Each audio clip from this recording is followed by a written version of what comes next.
Улуттук оюндардын 4 түрүнөн таймаштар 3 күн бою уланып, анын жеңүүчүлөрү да аныкталды. Ордо оюнунан Борбор каладагы спорт комплекстердин биринин кызматкерлери чемпион аталды. Улуттук оюнду ойноп биз ушунчалык жакшы ойдо калдык. Ата-бабалардан калган оюндардын бирин эми жайылтып атканына биз аябай ыраазыбыз. Бул оюнду ар дайым унутпай ойноп жүргөнгө дагы биз дагы ар дайым аракет кылабыз.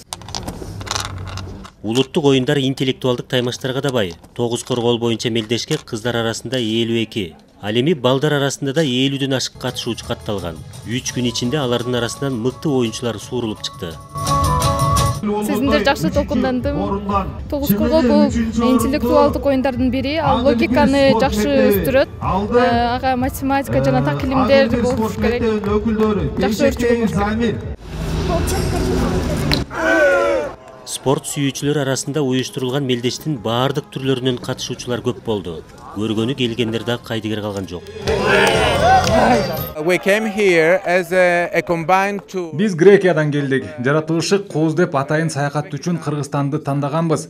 Өлкөнүн аймактарын кыдырабыз, улуттук баалуулуктарга. Анын ичинде ушундай өзгөчө оюндарга да күбө болуп жатабыз. Саякат ушунусу менен баалуу. Барган жериңден кенен маалыматталып, маданияты бай тарыхы менен таанышып кайтышыбыз керек. Кол күрөш жана таяк тартыш боюнча мелдештин жеңүүчүлөрүнө да белектер берилди. Калыгул Асанбаев, Нуркамил Асанов, Ала Тоо 24.